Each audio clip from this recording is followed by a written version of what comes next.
Roundtable called Floating Photovoltaics, a new sector emerges.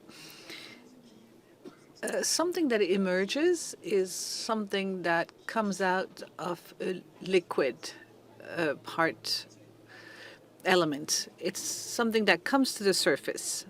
So floating PV comes off now as a solution for production of energies, decarbonated energy. But it has an impact on the environment that we're still studying as we speak. We'll see has a public research institute has produced results on this. A solution, one more solution to produce green kilowatt per hour when there's issues to have access to land, a solution that can contribute to a better management of the access to water. We'll see that with an example on the territoire of the Dour in the southwest part of France. So it's this goal has multiple benefits. That's why we dedicate a full roundtable to the topic, to bring more light to this new emerging sector, with two major topics: the installations on lakes and dams. We can see that for the last 4 years we have a beginning of massification, and the installations at sea, where we're only at the phase of demonstrators. So let's start with the sector of photovoltaic on lakes and dams. I'm going to invite Vincent PINCHOU to join me on the stage, and he's with the company CIEL et TERRE, and for Europe, Middle East and Africa. Hello, Vincent. Vous pouvez prendre n'importe quel micro, normalement. Je sais pas si... Oui. On peut passer par contre le support, l'autre support, si c'est possible. Voilà, merci. Donc Vincent Péchou. Alors, on a un petit problème, ça défile un peu trop vite. Nous avons voulu voir, pour commencer, avoir votre éclairage, en fait. So we'd like to know your view, the view of a pioneer, because CIEL et TERRE started in 2011 in this sector of floating PVs, and you were working next to the company PICART for the first real floating plant in France. That was in 2019 in the Vaucluse region. We see that this is a sector that is coming to maturity from a technical point of view, on the economical point of view. And on an article, it says that floating photovoltaic invoked a lot of 20,300 megawatts in development. At the world level, we're looking at 2 gigawatts installed. It is still a very humble attempt, looking at the 19 of solar that is produced. But the emergence is clearly here. Vincent PINCHOU, what changed in the last years for your company, for the market, and concretely, what are the technical changes, the major technical changes? Hello, everyone. My name is Vincent PINCHOU. I work for CIEL et TERRE International. I've been working there for 8 years. I'm in charge of the realization of projects within the business unit Europe. For those of you who don't know, CIEL et TERRE is the leader, the pioneer of floating PVs, solar, because we installed 300 projects that represent 1.6 gigawatt of floating installed in the world over 13 years of experience. And I have 10 minutes to pitch and tell you about the evolutions of these 13 years. So that's less than a minute per year. So I'm going to try to do my best. And I'm going to try to give you the key points of these 13 years of work. When we talk about evolution, we talk about technical evolution, about the product itself. We talk about evolution of the size of the projects and the different types of reservoirs on which we install the floating PVs, and how we address the expectations of our clients.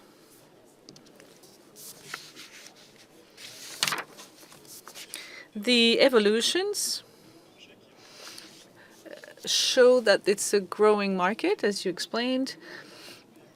And you can see on the graph the evolution of the capacity, installed capacity in the world of floating PVs, not only with the technology CIEL et TERRE, but with all technologies combined, to our knowledge. So what we can tell is that we're really looking at an evolution of a trend, an exponential trend. In up to 2015, we had small size projects throughout the world. As of 2015, we have 60 mega installed. And now, on the first semester 2022, we're at 6 giga.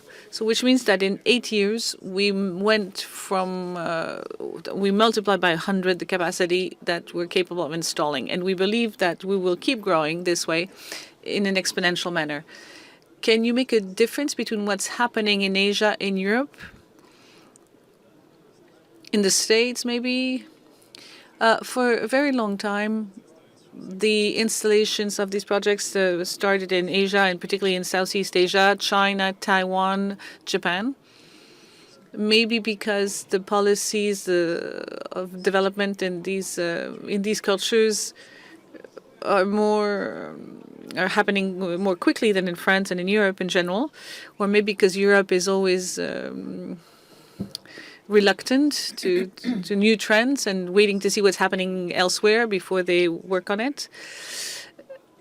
But in any way, what we can tell from the installation of TURLAN is that it's happening in Europe now, and it's booming in Europe as well. And when I talk about Europe, I talk about France a lot, because we have many developers who contact us and want some rates, and they ask us for support for project development. They call for tenders from the Regulation of Energy Commission. So what are the major trends and the main evolutions? So we have several ranges of products, and the technical evolutions are focused on hinged on three pillars. The first one is the reduction of capex. The second one is compatibility for PVs and inverters in the market. And the third one is to facilitate the OPEX by proposing some products that are easier to maintain. When we talk about reducing the capex, which is cost of investment, I translate for those of you who don't know all the financial terms, and the OPEX is the synonym for maintenance cost. When we want to reduce construction costs, we have, you could see on the screen the first floater that we released. It's a floater, a 12 degrees floater, and the tilt, the inclination of the panel, was given by the floater itself. And we realized that it cost less money, and it was better to have a flat floater and to give the inclination and the tilt with the screw system, the setup system. So we use less matter, and we become more competitive. The second way to reduce construction cost is transport of the solution. We transport some floaters, so we transport a lot of air. And it's very tricky on our side when we realize that a flat floater would allow to put more floaters in a pallet. The floater that you see on the screen with a tilt at 12 degrees would put maybe 8 floaters per pallet. Today, with a flat floater, better optimized, we have about 15 floaters by pallet. So that reduces the cost of transport. In terms of cost, what are we at? We're going to let you give us more details, but if we take the first floaters and the ones that you produce today, what can you tell us about the change in cost? That's a tricky question because each project is a bit different. Just an idea of scale. We have probably decreased by 20% our costs since 2011. And the third pillar of optimization is to facilitate construction. So we can put some products on the market and work with our teams to be able to put on the market products that are more easy to install, that costs less money, less people are needed on site to install them, and the reduction also of the time of installation. That was to tell you about the technical evolutions with the reduction of the construction costs. Then I told you about the compatibility of the panels themselves. The technology must evolve with the technology of the panels. When I start working at CIEL in 2016, we worked a lot with panels of 60 cells. We only had two types of panels. Then we moved to 72 cells, and now we have M12 types of panels that are compatible with 99% of the panels in the market. It's the same for the electrical equipment. The stream inverters can be installed immediately on the floating projects.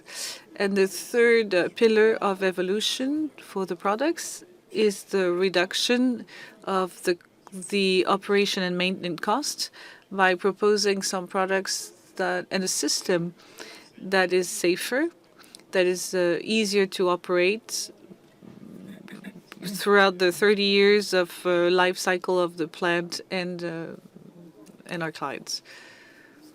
What we could tell as well in terms of evolution is when we look at the size of the projects and the types of reservoirs, things have changed completely. In the 2015, 2016, we do a lot of projects of 1 mega, 500 kilos, 2 megas. In 2016, we had done in England and in Europe on the clean water dam projects of 8 megas. It was the biggest one in Europe at the time, and it has a significant size at the time. And today we're looking at projects of a size of dozens of megas or hundreds of megas. We could see some shapes that are different as well. That's because of the feedback that you have. Is there anything else technically that we realized? We're trying to stay with simple geometric shapes to well distribute efforts and environmental load around the plant, and also to maximize the number of panels that we can install on the project. The size of the project has changed. The types of reservoirs have changed as well. We would work a lot before in Japan with some dams for water for agriculture. Now we work on all kinds of dams for agriculture or other purposes, and also some dams for reservoirs, sometimes some lagunas that are completely closed. Here you can see 4 projects. That was the size. To illustrate what I just said, we would look at 2016, 2018, we had this type of reservoirs and this type of powers. Now, since 2018, we have bigger power, and the project of Chambin in Taiwan on the right, we had a first phase of 88 mega on a laguna, salted water with a tide going up and down twice a day.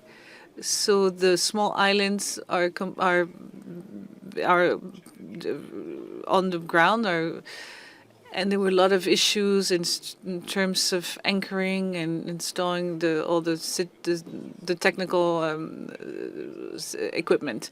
There's an extension today of Shangin of nearly 200 megas. So we're looking at a number of projects that are bigger and bigger. Do we have things like this happening in Europe and in France? And do we have a peculiarity geographically that would stop us to have such a big size project? Well, first of all, to achieve a project this size, you need a lot of space. That's a fact. Of course, there's some constraints, environmental constraints, the speed of the wind, the tide, the snow factor, any kind of parameters that are linked to the reservoir itself, and that will shape the maximum size of the plant over one reservoir. Throughout all the examples that I showed, there are many projects in Asia and Southeast Asia, but it's clearly coming in Europe and in France, where today we have we're proud to have a project, to have built the floating project that is the biggest one in Europe for the client Q Energy, and this is happening in France, between the Marne and the Haute-Marne region, over 6 basins. We will call the Blandin islets, and we talk about 73 megawatts of floating panels throughout 6 islands.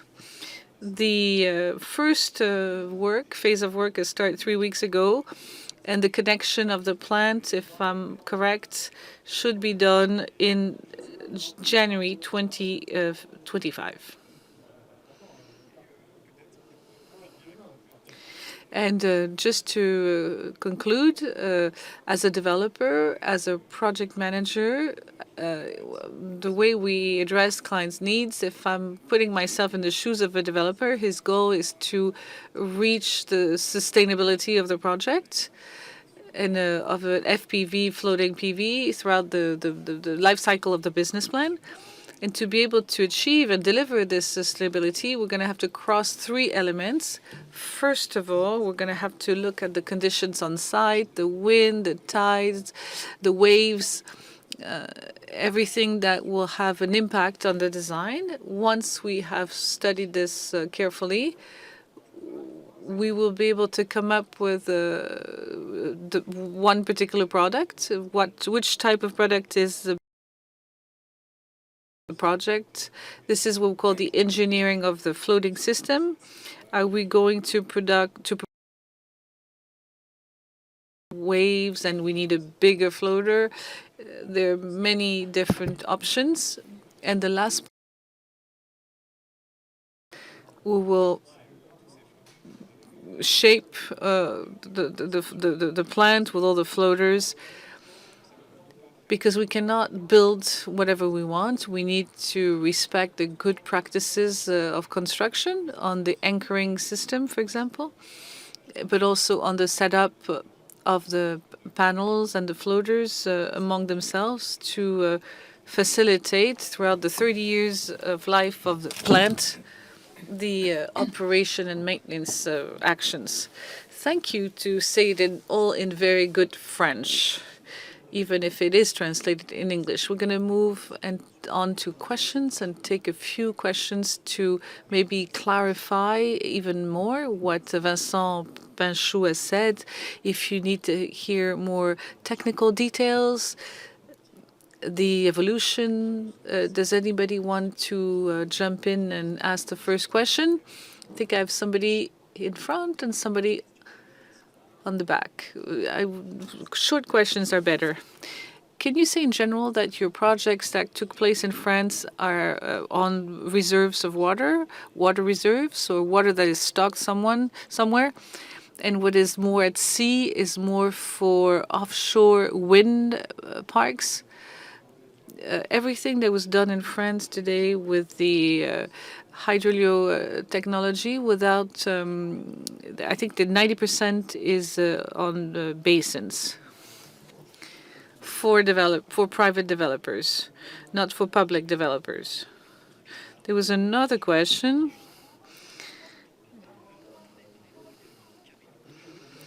The mic is coming your way. Okay, here. Have you had any problems with ice and maybe some icy waves? And no, because before we have ice, there's snow, and there are all these constraints for the floatability of the system. So we try to work on basins where we don't have these kind of issues.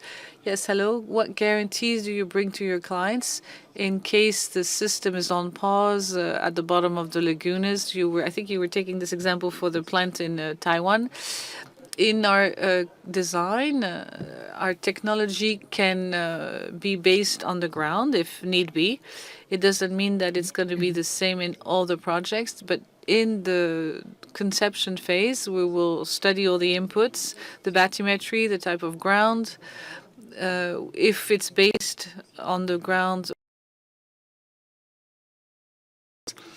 to be able to propose a system with an anchoring system that can hold on and lasts for 30 years.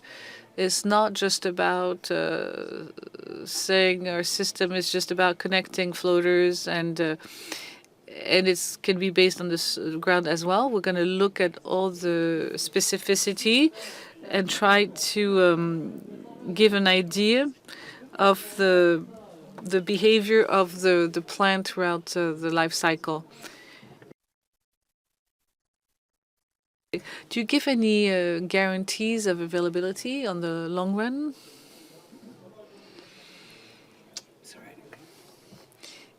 I'm not sure I understand your question. Well, in terms of predicting the production, the material, you're talking about the floaters? Yes. Yes, if the technology evolves and we need to replace in 20 years the current technology of 2023. Is that what you mean? Yes, we give guarantees, and we have a whole service, a maintenance service. We stock some floaters from old technologies. So if we need to do some operations and change some parts of the plants that are already built, we can do it with a very quick lead time. Thank you. I now propose that we focus on the environmental impacts of the floating solar plants, and I would like to ask Julien Picard and Julien CUCHEROUSSET to join us on stage. So the first Julien is the Director of Development for the plants on the ground for URBASOLAR, and the second is a Director of Research at the Research Center. Hello to everyone. Alors, entre Good afternoon. So this was a lucky coincidence, a lucky meeting between someone who started in 2022 on 3 reservoirs in the south of Toulouse, and a researcher who had been working for several years on a whole range of systems in the area based on biodiversity on a site which was created and maintained by human activities. Let's start with the floating PVs, solar energy PVs. So before we start with a description of your center, could you tell us a little bit about the framework of the study? Yes, absolutely. Good afternoon, everybody. Before handing over to Julien, who can present this research topic in more detail and the ongoing work, the idea was to replace the context, the general context, or to set the context. So this is in the valley of the Garonne, 40 kilometers southwest of Toulouse. And in this region, there are a lot of water basins that were created by human activity, with the Gravier Lake, which is made of gravel and sand. So these water reservoirs were based on a similar project to those we've seen just now. In this region, we have the Garonne River, which runs by. It's a major ecological corridor in this area, particularly for bird species and winter species. So if we could zoom in now on the sites, just to give you an idea of these water bodies, they have their own life with an interaction between local biodiversity. On the first slide, this goes back to 1998, where we can see the development of the first gravel pits.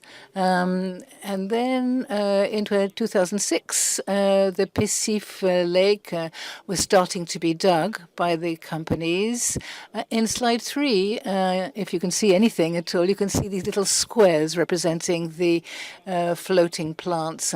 In spite of this, for some years now, in 2006 and 2010, these have hosted a certain amount of biodiversity, which actually some of which was there before we arrived. So we started off in 2017.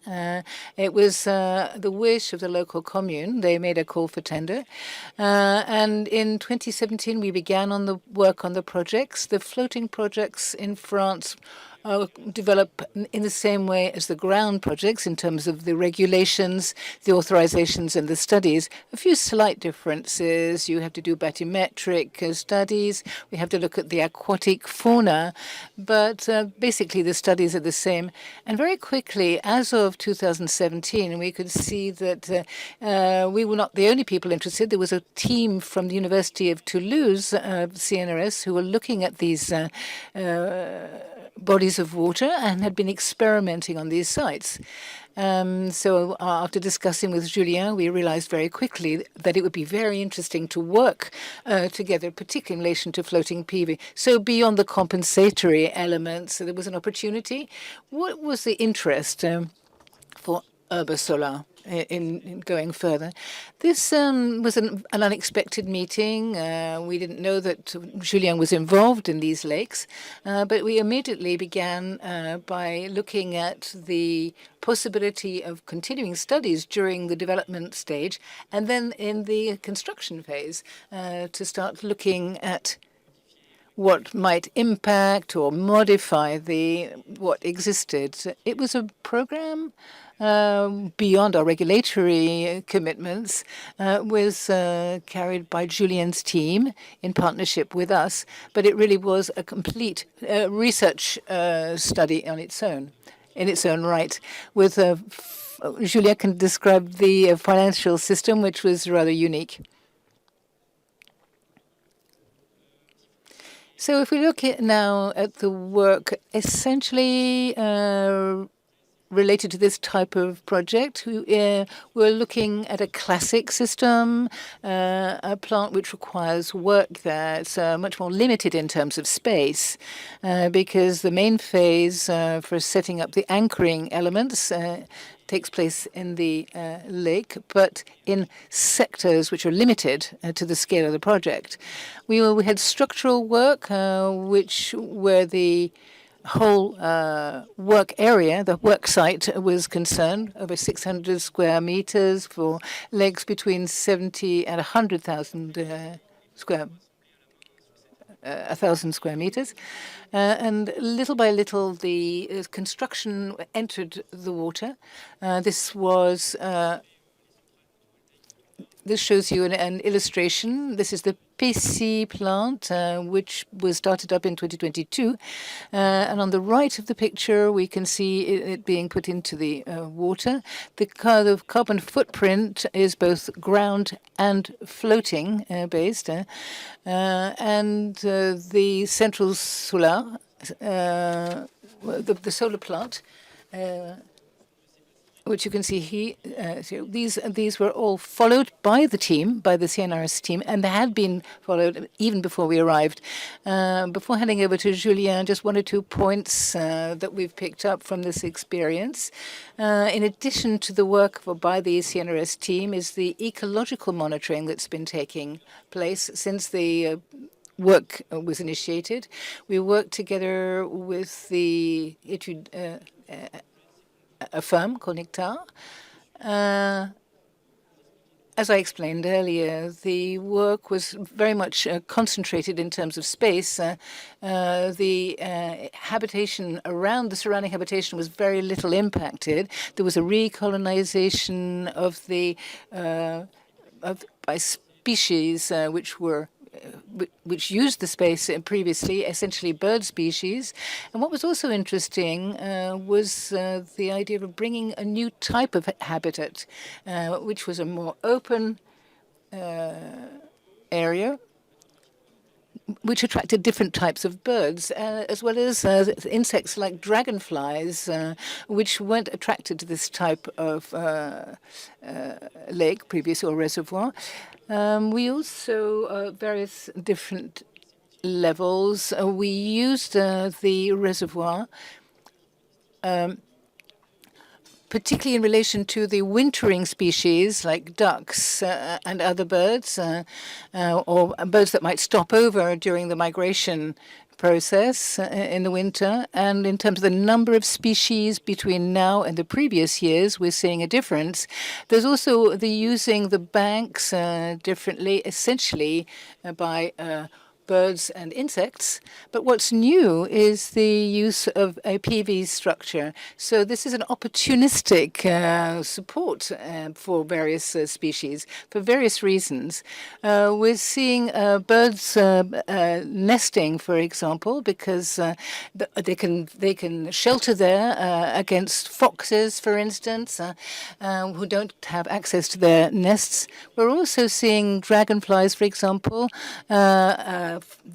who use these PV panels for thermoregulation. We have seabirds as well who use these as perches. So now I'm going to hand over to Julien. So in relation to this study, you are a research director.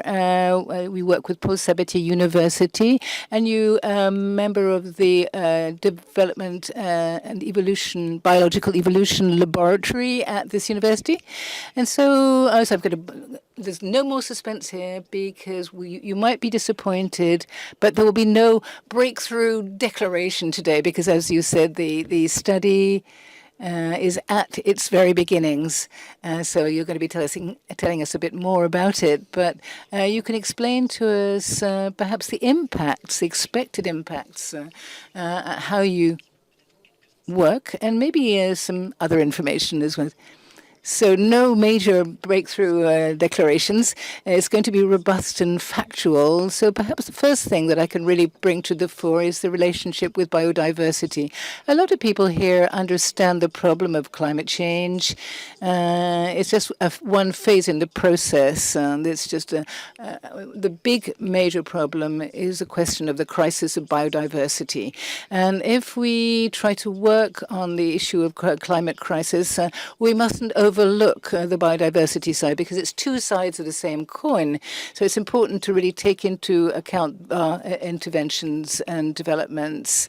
So the previous speaker talked about PV on a national and international scale, and we did a kind of review of the literature, and we saw 634 plants on worldwide scale. There are a lot in the southwest. There are 70 in Europe. 9 in France, with a coverage of 34% of the water bodies. This is between 1% and 98% of the surface of the lake. So when we are an ecologist, when we're interested in biodiversity, something which only covers 1% of a lake is less dangerous, that might cover 98% of the surface area. So if you look at this global mapping, you can see it was taken 2022, and so the bigger the lake, which you can see in the figure on the left, the bigger the lake, the less you cover. So there are certain elements related to legislation in this, related to the issues that we might develop. But if you look at the bottom here, there's a similar graph here. The bigger the lake, the less biodiversity per hectare. What I'm trying to say here is that we cover a lot of small-sized lakes where the biodiversity issues are greater than for big water bodies. And so when you look at this more closely, you can see we're looking at things which are very important when you consider the lesser impact of bigger areas. So below this, we're looking at biodiversity levels which are aquatic, which is underwater, and these are quite high. So we worked over a number of years on this issue, over 5-6 years, thanks to Julien, and that's why I'm here today. And what we do is to set up PV plants on lakes in order to have positive effects on biodiversity. It can have negative effects as well, and it's very difficult initially to anticipate these and say, okay, they're going to be or harmful or all positive. We have to look at the impacts and intensities, which will vary. But what we do see is that it's going to affect the way in which the light and the energy enters into the lake, and the way in which the lake is going to be heated and lighted. And so if we change the temperature of a lake, if we change its luminosity, we change everything that happens within it. So I'm not going to talk about the little insects, little animals, but simply to say that a water body, a lake, captures CO2, it emits methane, or vice versa. And if we change the biodiversity, we also change its capacity to regulate the carbon cycle. So what I'm trying to say here is the issue is not just related to biodiversity, but also the capacity of this water body to affect the carbon cycle and potentially gain in terms of the increase in carbon, or the gain in carbon related in relation to this system. Solec Eclipse is a project which is exclusively funded by public money, which I'd like to insist on. We work with 3 different developers, URBASOLAR being one of them, and we also work with the ALADEN for public money, organizations for biodiversity, as well as the European Commission, which answers your question earlier. And we're working with 15 different lakes in the area, and in these lakes, both before and after the installation of PV panels, and the lakes in the same studies where there are no PV panels. And so we have been monitoring these lakes since the beginning of 2010 in some cases, and we've set up a whole series of measures with sensors which measure temperature, oxygen levels in the lake.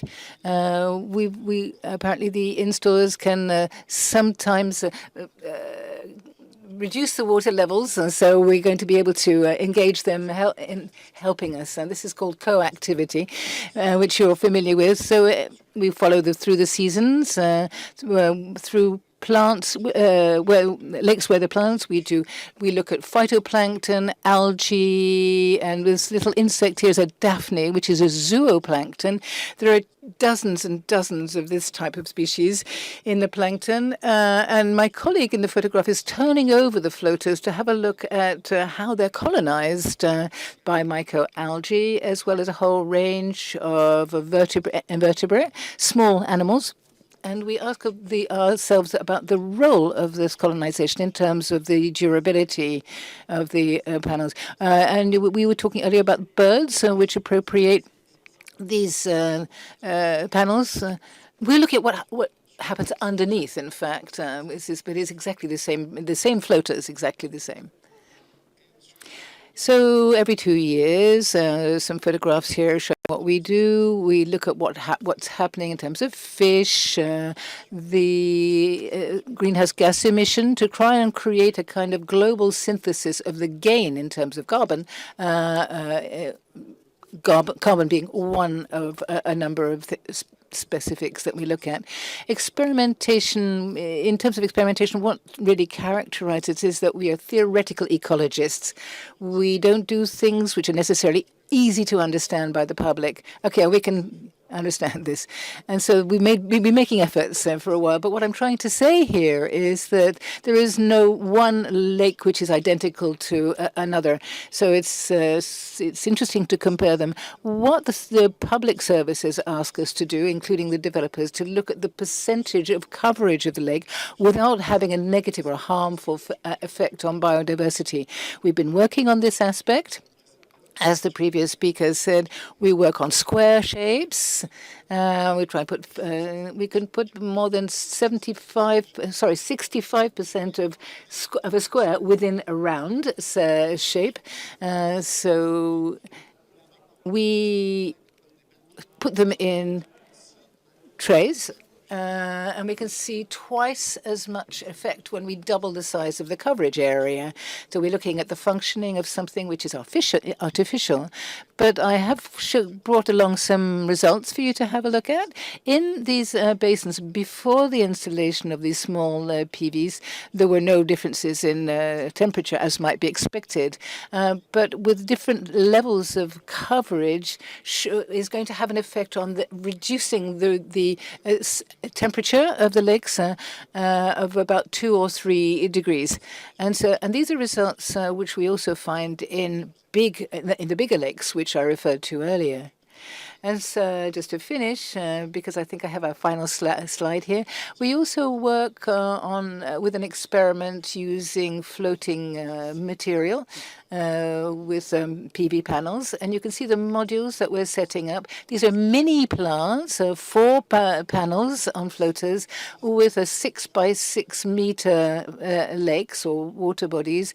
And we're looking at the covering of 25% and 50%. Which is about the average of 35%, which I presented on the worldwide scale, which I showed you earlier. Thank you very much, Julien. So a quick question-answer session for more information about this part of the work and the impact on the environment. Could you raise your hand, please, and ask your question? Hello. Can you hear me? Yes, I just wanted to know whether you studied the alterability of floaters and the impact that they have on plastic. For example, if the plastic breaks down in the water, we are in the process of including this in a future project. It was a question that was raised a lot by those government services. We're incorporating this, and we're trying to carry out monitoring activity on the water. We're not working on the floaters as such, but we're looking at this from the point of view of the water. On our side, we work in the laboratory on accelerating the aging of this type of material to have a look at the rate at which it degrades and the effect in terms of plastic.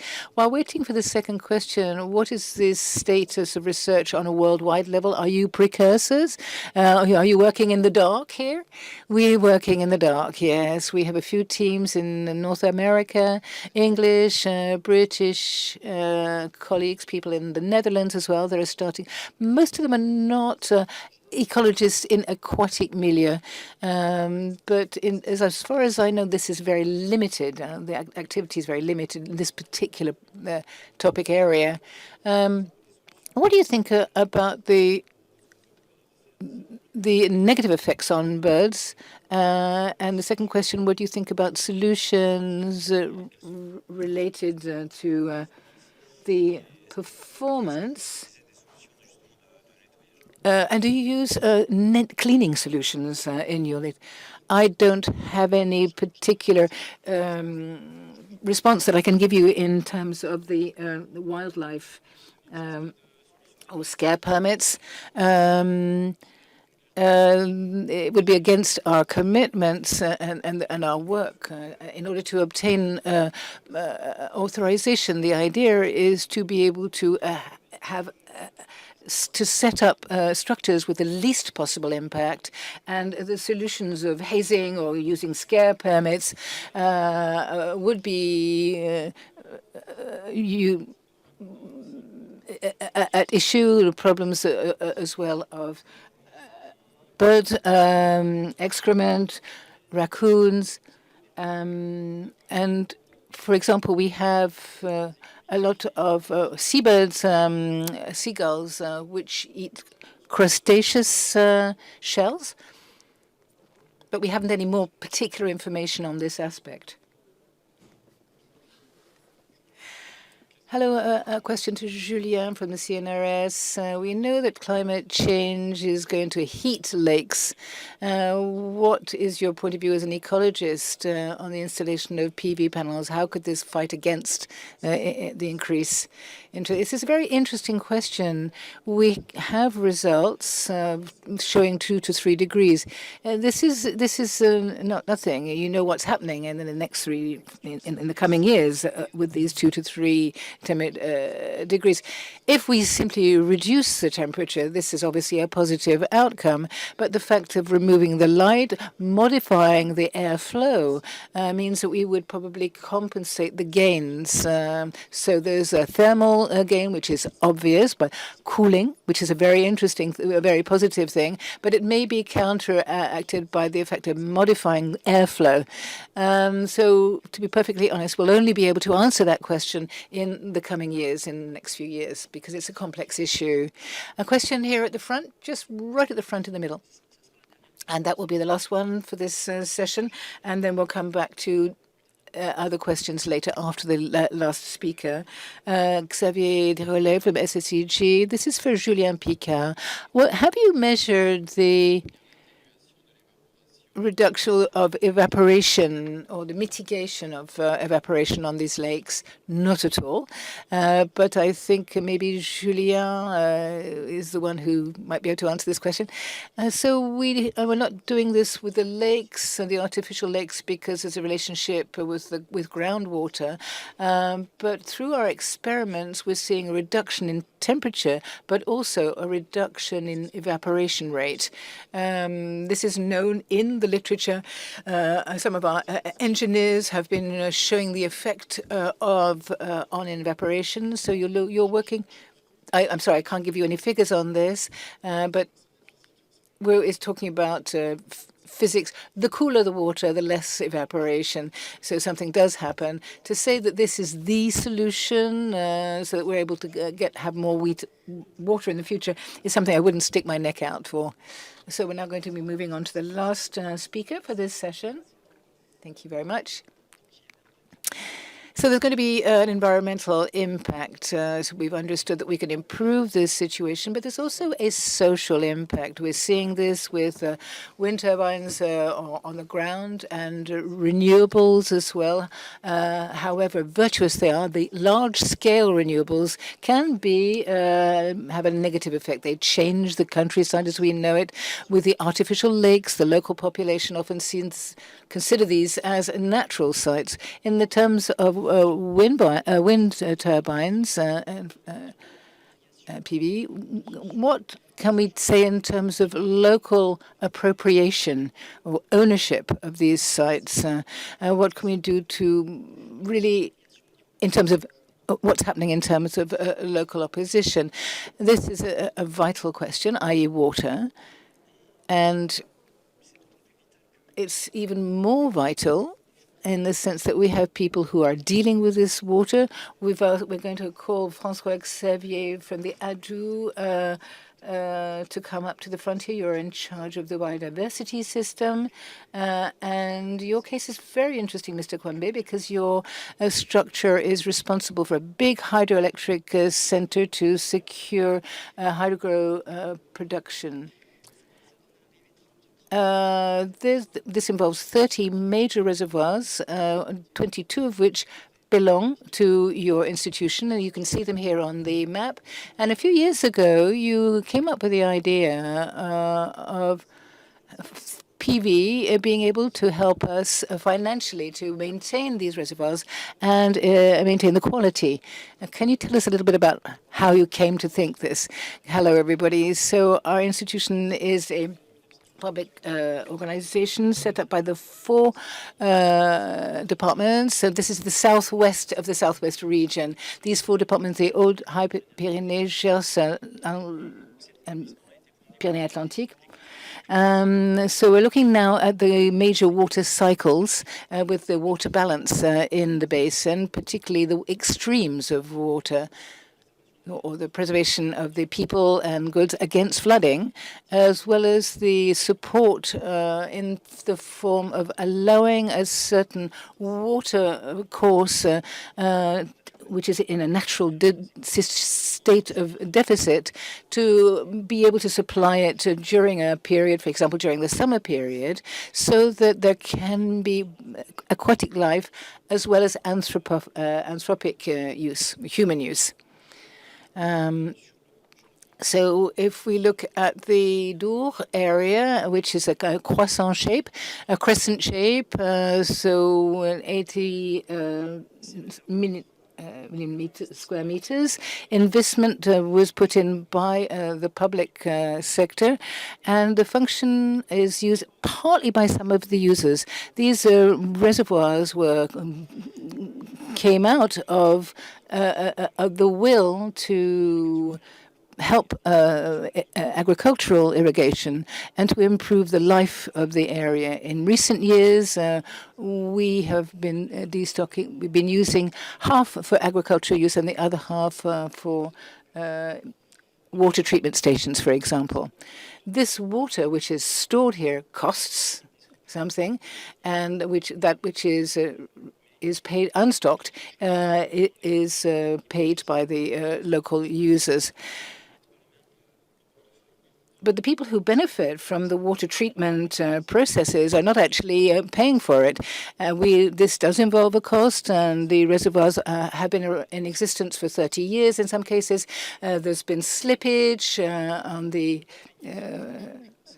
of the earth surrounding these reservoirs. So we have to find solutions, financial solutions, including the production of renewable energy, particularly by PV, on these reservoirs. So here you're launching a call for interest in the southern part of Toulouse, saying we're going to be launching a project. The idea being to look for a co-developer or for a developer. Yes, we made a call for people to help to build and operate the production plants, basically on PV as well as hydroelectrical, not so much for electricity production, but to create a turbine mechanism in this water when the waters are stored.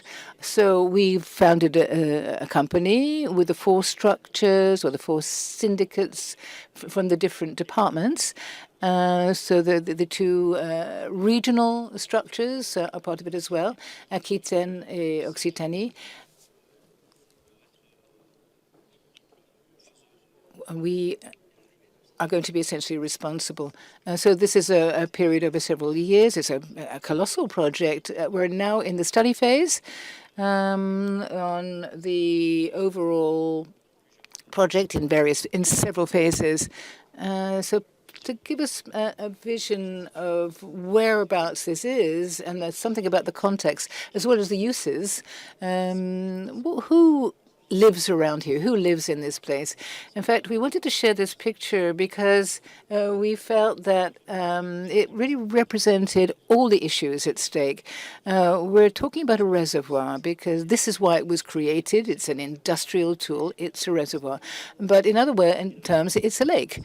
And so on this image, you can see the various aspects. You can see the canal. You can see the little hut that was built on that ditch, and we can see that it's artificial, but if you turn your back to it and you look out at the rest of the reservoir, actually if you change the framing of the photograph, you can see wooded areas, we can see the Pyrenees in the background. And so what we have here, what we're looking at, is the entire sense of what this reservoir actually, its purpose. It's intended for agricultural watering, industrial uses, but it's also a body of water on which we've decided to give rights, fishing rights, for example, boating. And there were other types of uses which have developed around this reservoir. There are walkers. There are local authorities who say this is part of the image of our territory. There's a little bar here, and this is our property in a sense. But a lot of people consider that they are at home themselves, and so some people say you have projects on our territory, in a sense, or in an area which we consider as our home. So in terms of acceptability, you started talking to the mayor. So what is the right kind of strategy to use? We've talked about fishermen. How does this actually play out? We talked about this, or they talked to the press about it, or in petitions. But what we have to look at first, unlike other projects which have been referred to earlier, these reservoirs are intended to be full during the winter, and they're intended to be emptied extensively during the summer. And so we have the differences in height of the water, which is very sensitive from one season to another, as well as the filling level differences depending on the season.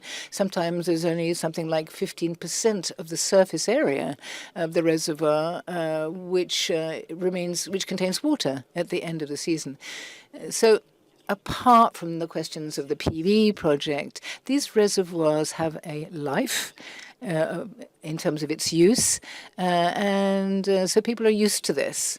So by including projects, PV projects, floating PV projects, people are saying, okay, you're going to be covering the lake. We're not going to be able to go swimming, fishing or boating. We were planning to build huts in the trees. You're going to stop us from doing that.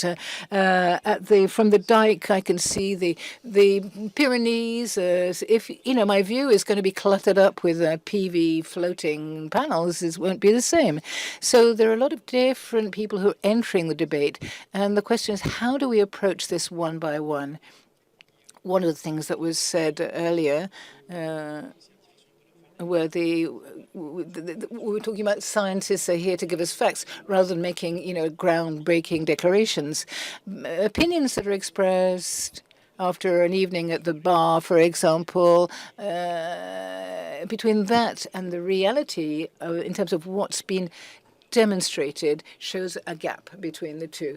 And so we're looking at, it's important to look at what's known and what is not really known, as well as the possibility of discussing with people when people say, if you do this, we won't be able to come back and fish on this lake. That's not our project. Our project is to cover the lake, and it's not to exclude any uses which have developed since. The question is, how can we get the right kind of coexistence between these different uses? We will restrict our installation to avoid covering everything.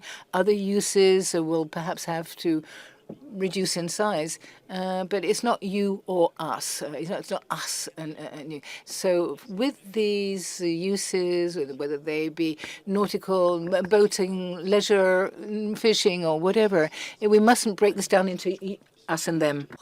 People understand because you are an actor of the region. You're not a developer coming to propose a service. You're really an actor of the place, of the region. So you have to deal with a really important question, which is water. The water management question is huge. So can you give the message that it is a lever, a way to continue having access to this water? Maybe we were not good enough in the first explanation on the topic. Our goal is to continue exploiting these reservoirs for the primary uses and for the additional uses. And maybe we're not good enough in explaining that. What we're trying to do and to tell people is beyond the reservoirs and the uses that they provide, the future use for production of renewable can also have some positive impact for the territory. Maybe it's in a very simple way, because we have some local towns with very low population. So for them, that could be interesting for them. We can also have the interest of using locally part of the production of energy for maybe communal buildings. Those are leads that you're mentioning with the local authorities to share the value, to share the energy. So what is this good for? Well, let's do it. Let's share it together. Is it something that they hear? On some regions, they're very keen because they have needs On some other regions, it's more complicated because they tell us, well, locally, we don't have buildings, communal buildings that would need energy. We don't have companies that are very high energy consumers. So on some other regions, the landscape question is going to matter more than the production of energy. And sometimes there are a few false good ideas of some local authorities who tell us rather having 10 hectares of PVs, we're going to have panels on the roofs of the houses and buildings of the town. And we explain to them the ratio that it's either dozens of hectares of PVs or 2,500 houses of your region, so 40% of the properties, of the housing properties, which is a lot. And we don't say it in a derogative manner. We just it's just a reality, the reality of potential substitution. Thank you very much on this regional aspect. Are there any questions in the room? Maybe somebody would like to understand better what this region is experimenting, which is in the southwest part of France, the territory of Adour. Or do we move on to a more general conversation before we talk about the floating PVs at sea? Any questions for Mr. Kwende? No, I think it was probably all very clear.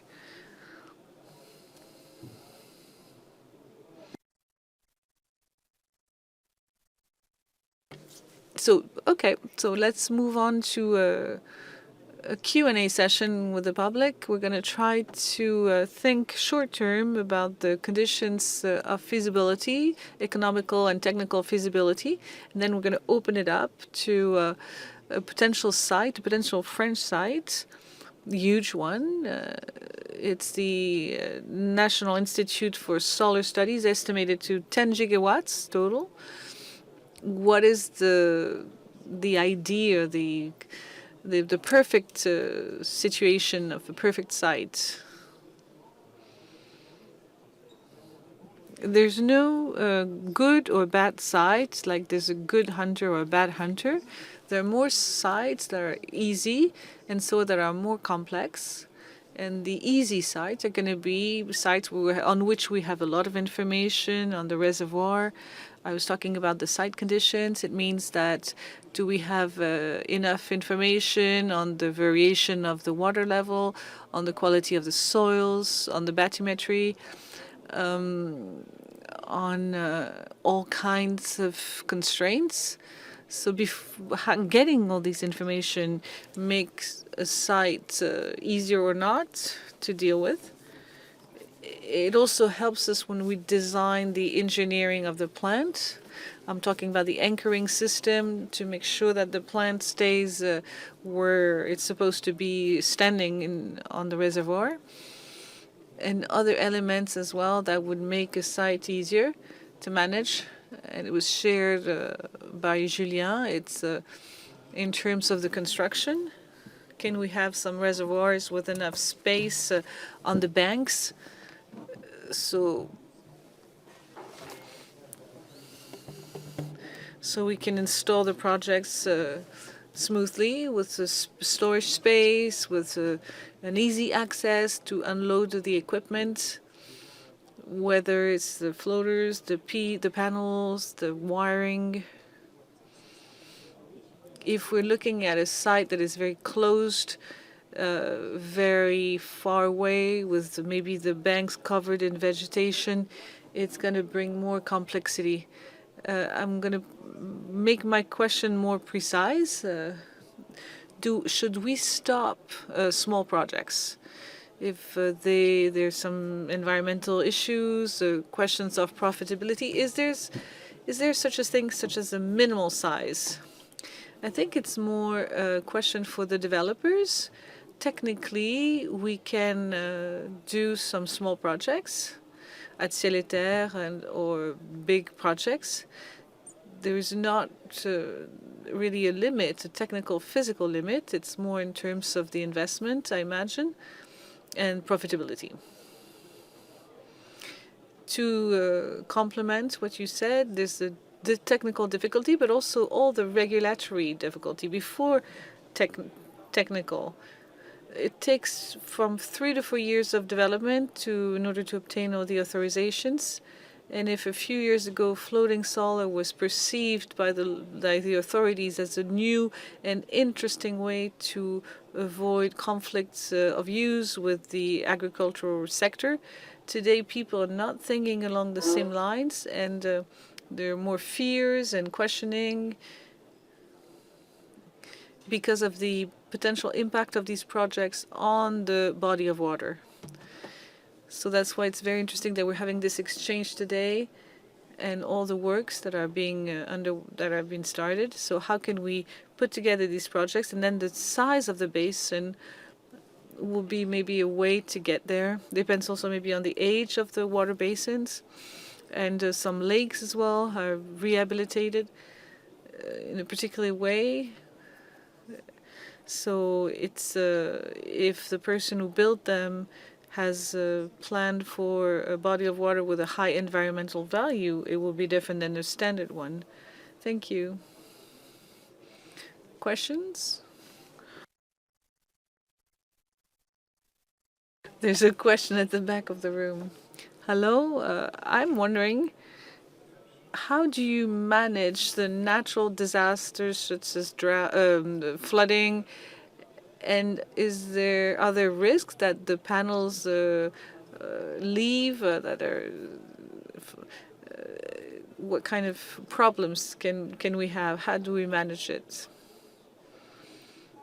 So first of all, in the design phase of the plant, when I said that we need to look at the site conditions, we're going to look at things such as, are we in a risk area where any element, we're going to look at the dynamic pressure throughout the life cycle of the plant. If a reservoir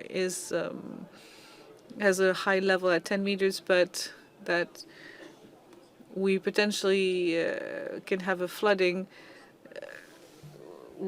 that might rise that level at 15 meters once throughout the life cycle. So we're going to take that maximum water level to make sure that we design the right system to keep all these to manage all these environmental constraints. So we take all that into account during the design phase. Julien, maybe you want to say something? No, not much to add. We do a lot of studies on the risks on the sites that we want to work on, and then we address it from a point of view of legal regulations or technical requirements.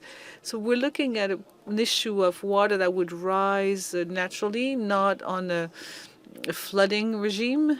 Some reservoirs showing these type of risks. Maybe you're not going to select them. So the gravel basins are moving, but there may be 1 meter or 2 meters between the dry season and the warm season and the wet season. And that's how we identify the risk. Are there any other questions?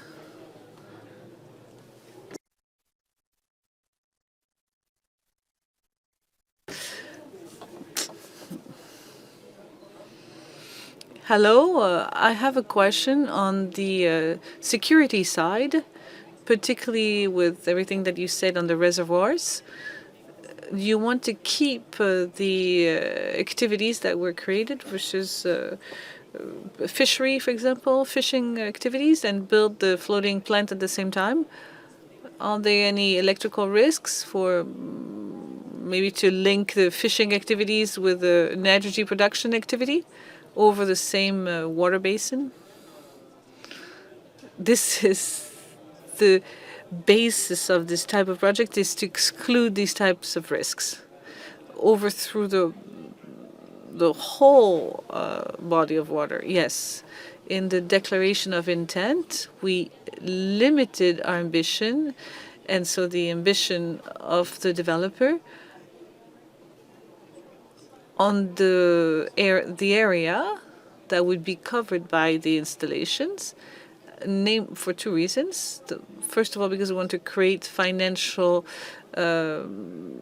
income, and also because those reservoirs are getting empty.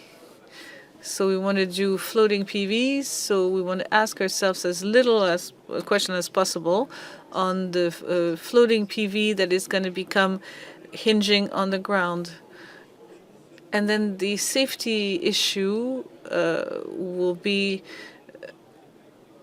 there as well. But our lakes are not surrounded with fences or anything. So yes, we know the plants on the ground that have fences around it with video systems. So what happened on a lake where the access is not restricted? Somebody could canoe in the lake and just decide to climb on top of the installation. We study different types of lakes. There's the exclusion of any kind of coactivity. In some lakes, it is allowed to have a coactivity, so people are not allowed to go on the water, but people can use the banks, walk their dogs along the banks, or do something like that. And I don't think those present a risk. Two questions. Yes, hello. I have a question on the development of those small plants. Is there any chance that we're going to develop some of these little floating plants everywhere, like for the ones that like 1 megawatt per hour, or those are floating plants are going to be limited to special cases, which are very favorable conditions? It's kind of linked with the first question I asked you earlier. If I rephrase your question, you meant, is it relevant to have small floating plants, or are they going to be excluded because of for economical reasons? I think it will be more economical reasons, of course, because the smaller the projects are, the less gains of scale are going to be possible. And between developing a project of 1 mega or 25 megas, it's the same work. And from a development point of view, for a final project that is not the same, how much does it cost, an impact assessment for a floating plant like this?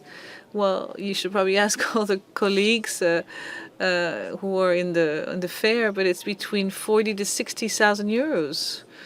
And it's not going to be more expensive whether it's floating or not, unless there's some additional studies to make. A project on the ground of 1 mega, to enhance it is going to be more difficult than a project of 10 mega, because the electricity coming out of it is going to be more expensive. I have two technical questions. The first one, we talked about the cooling of the lakes. What's going on with the cooling of the modules that could have a better yield than the plants that are based on the ground? And how do you manage the bifacial side of the module of the plants?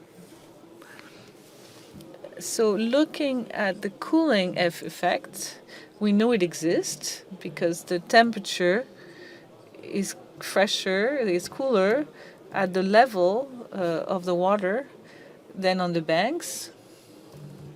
Do we have any idea of scales and sizes?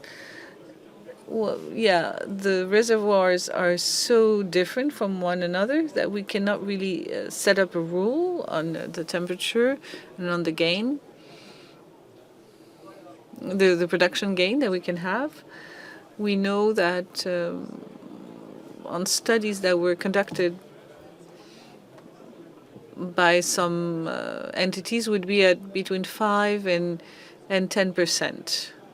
But this is to be taken with moderation, because it could be the case, it cannot be the case, but above this number of 10%, we're sure that you're being lied to, because that's the general idea.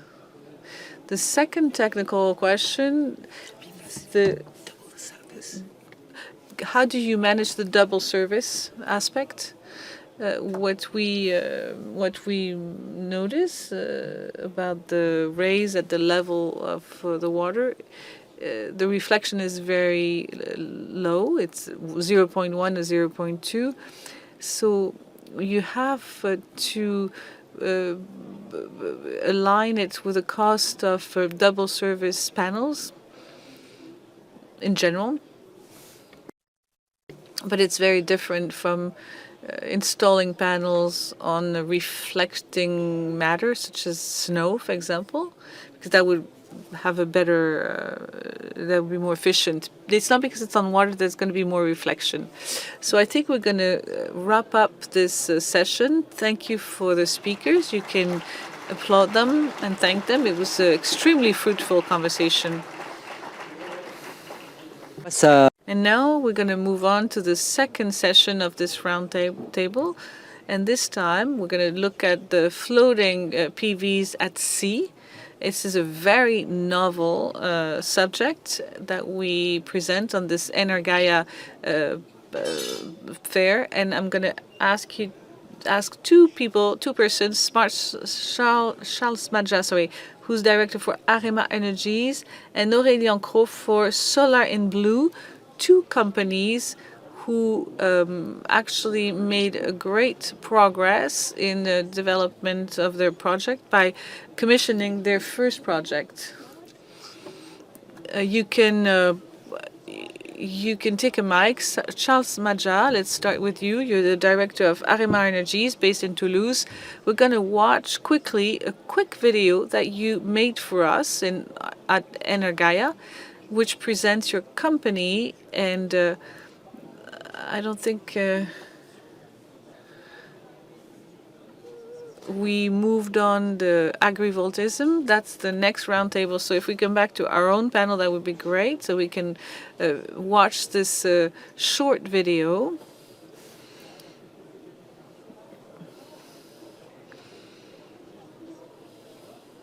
So after what happened in the territory of Adour, now we should have the next video. We should have floating solar, the video from Arema. Qui se passe. Voilà. C'est parti.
Voilà, merci à vous pour cette petite vidéo spécialement conçue pour nous à Energaia.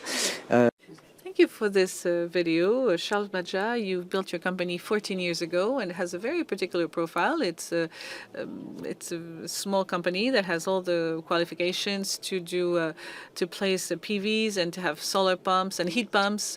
What pushed you 6 years ago to look into floating PVs? Hello, As you understand, we are a company that install PVs and we manage them. We also have a subsidiary that has a solar plant and that sells energy. And we came to the idea of doing floating solar for our clients who asked us to install solar plants, floating solar plants. And some clients who are coming from the oil and gas sector asked us to think about solutions that could be used at sea. So we're not at all an R&D company where one day we come up with a crazy idea to reinvent the world. We just address needs and requests from our clients. So we realized that we could do something interesting, and that's how we came to develop this technology that you saw. What you saw are real plants, whether on the roofs or at sea. So we put 2 prototypes at sea for one of our clients. When you say prototypes, one is in Malaysia. Can you describe those prototypes? They are tests, yeah. Our idea was not to do engineering for the pleasure of doing engineering and to just do calculations and etc. We wanted to see if it had a chance to work. When we see how it moves with the waves, what's going on? Is it really easy to keep in place or not? So we decided to do a real test and see if it breaks or not. So we put ourselves in real-time condition. We have 2 plants, and we still have them. They're being tested for over a year now. They're going through their second monsoon in Malaysia. That means in Malaysia waves of 6 or 7 meters high. One of our plants is a few kilometers, 6 kilometers away from the shore, so 7 meters deep, which is completely offshore. And the second one, which is completely offshore, but is at only 1 kilometer from the shores. Why did you make those choices? For pragmatic reasons, because 7 kilometers away from the shore during the monsoon season, you have a risk of theft. So we hedged this risk by covering the installation.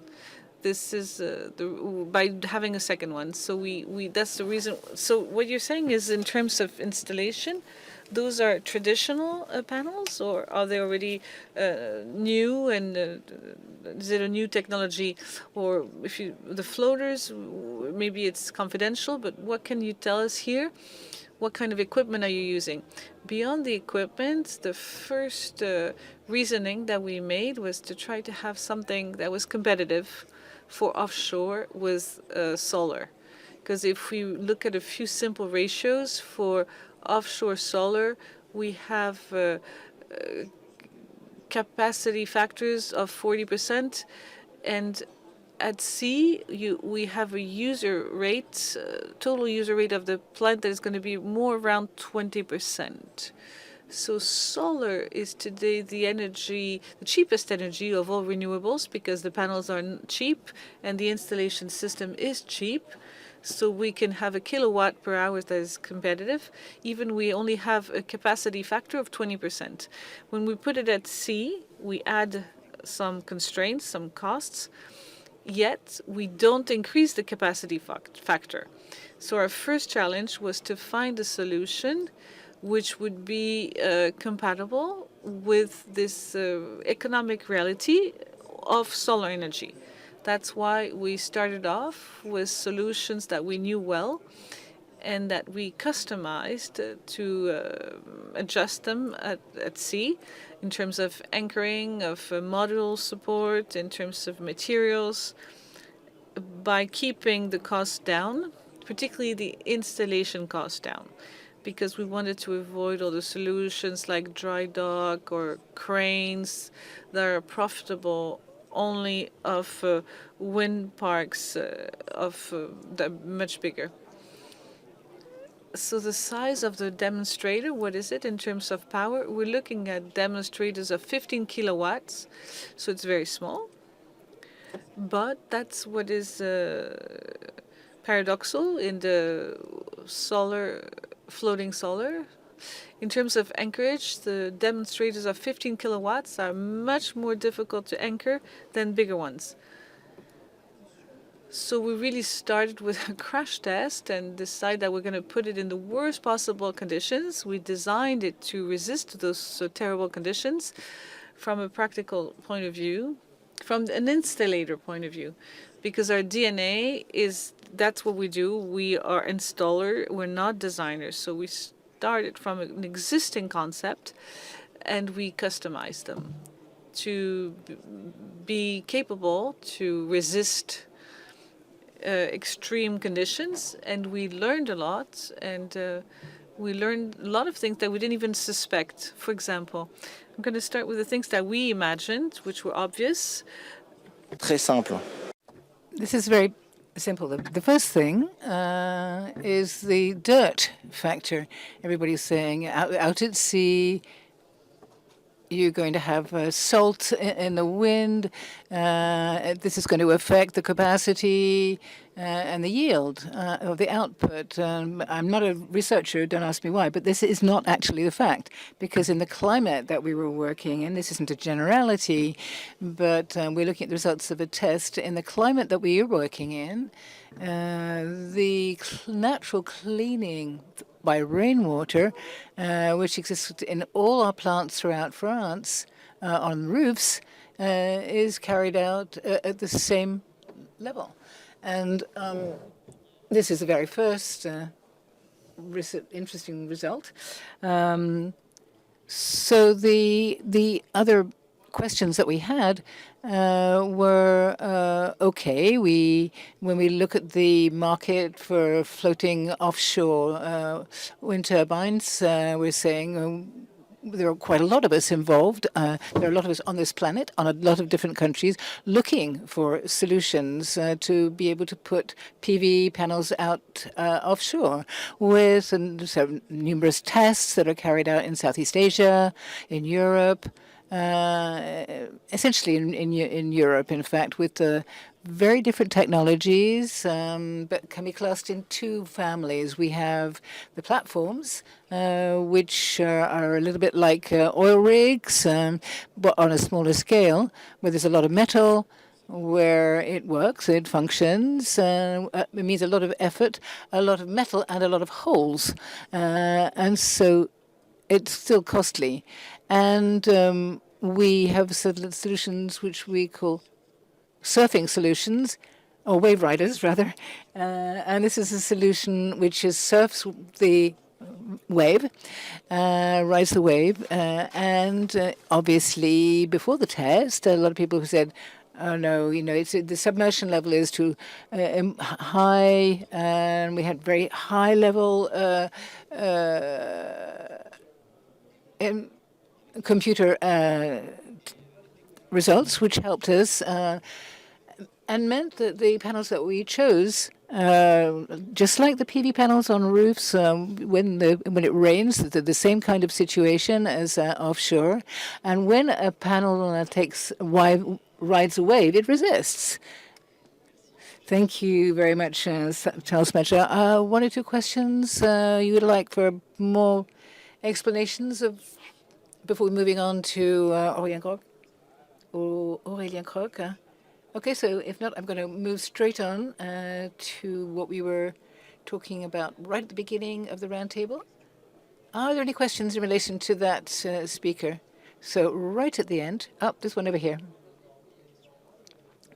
Is there a question from the back? Sorry, we can't hear you. Could we hand a mic to the person, please? Yes, hello. I just have a quick question. It was in Malaysia. Why were you working in Malaysia as opposed to in France? Well, we are a commercial company. We're a business. So we answered a question to one of our customers who happened to be in Southeast Asia. And with the opportunity, the commercial opportunity, we developed a solution for the market, the targeted market. So to answer your question, it's true that in France, nobody's a prophet in their own country, nobody's listened to in their own country, and even less so elsewhere, I'd like to add. And so the issue for us was not to say that we're going to develop everything abroad, but we took hold of this opportunity in the market. We're looking for solutions to test them out in France with all the difficulties which the previous speaker has been talking about. In France, there are a lot more norms to be respected, and we have to respect the laws, and we have to check everything related to the environment, and we're now in the process of studying a site that might be relevant. Thank you very much.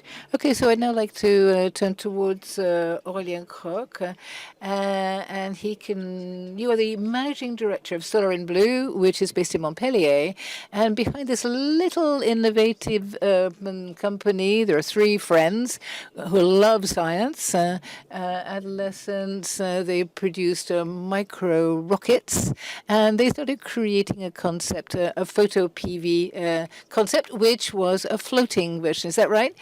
So after 3 years of R&D, you have a 10-kilowatt demonstrator in Set, which is not far from here. So could you describe this installation? Yes, first of all, I'd just like to come back to the creation of the company. Solar in Blue is a tech startup. We were born in 2019 based on the idea of freeing PV from the constraints and related to land. So a figure which will echo what was said just now. We have 3.5 gigawatts in France, and what the RTE would just have 9 gigawatts annually in France. This echoes the figures where you were talking about total PV over the next 50 years. And we can see from this that in terms of dimension, we have to really move on to the next phase. And what we're seeing in France and in Europe generally are developing a system which is the cheapest system. In our case, we're freeing up this great potential. The reason for this is because we felt that solar energy is very sensitive to effects of scale.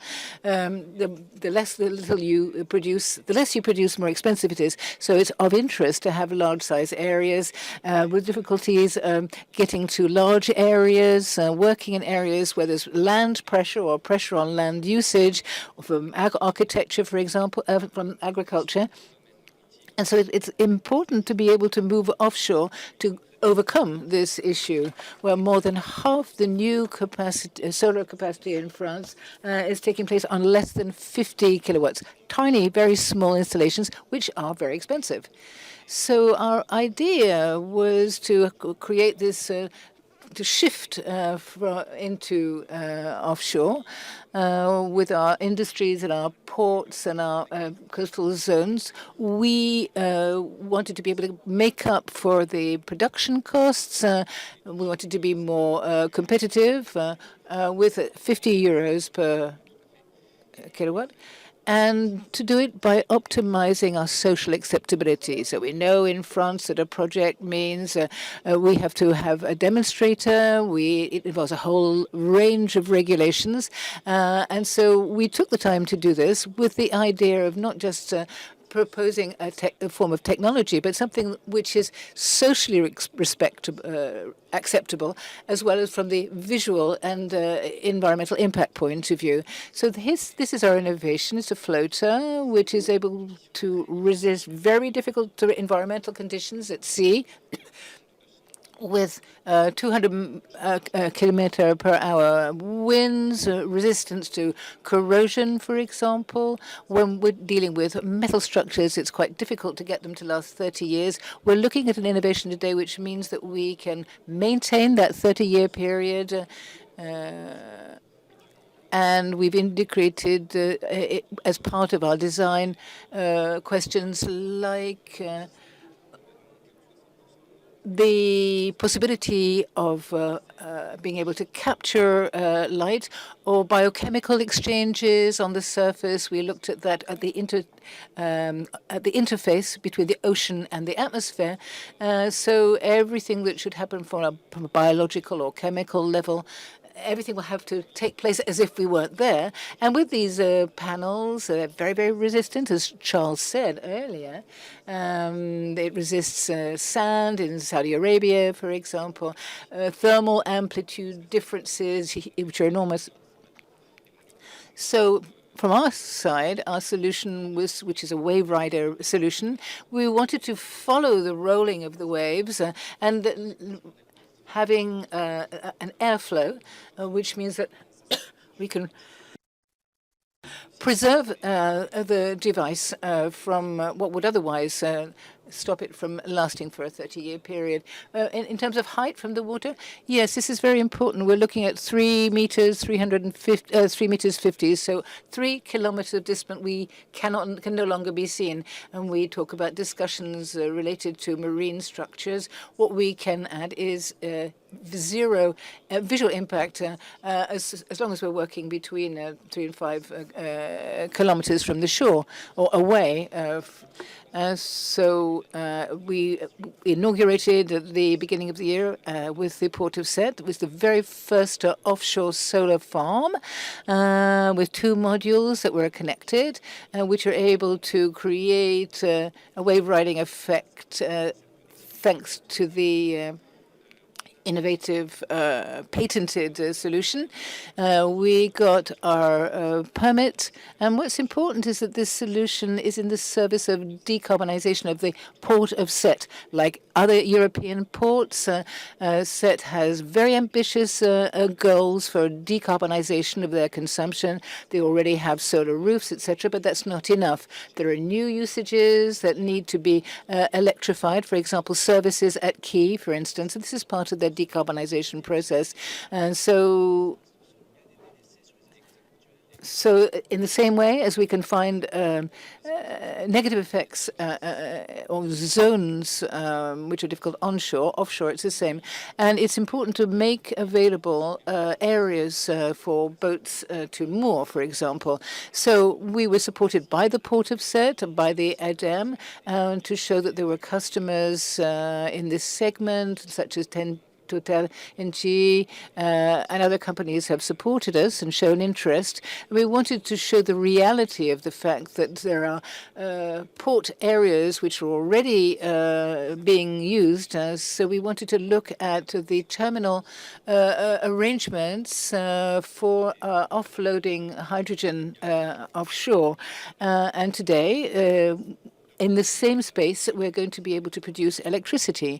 Another important point, which is part of the learning process, which we've just been talking to right from the beginning, we were showing that the question of dirtying just simply doesn't exist. The rain is a perfectly good cleaner. It's in Occitanie, there is no obstacle. So no, it's even in the Occitania region, it's just a question of a few millimeters of rain.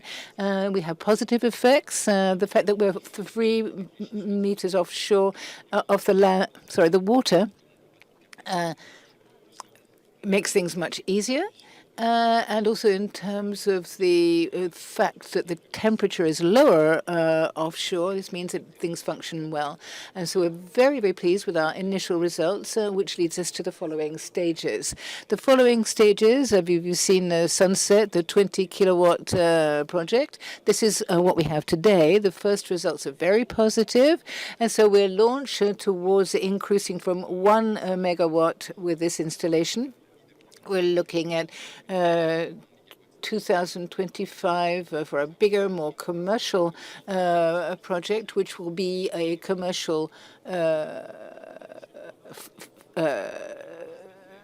image, which will be very useful. And we're looking at 3 megawatts in 2026, which means that we're optimizing, industrializing the marine operations to greater advantage.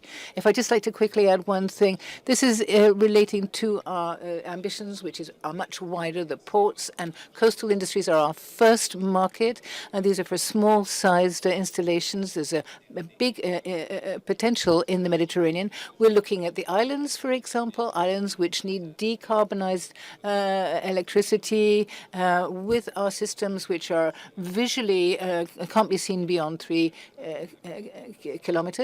Which is interesting for tourism. The solar and wind production are very complementary.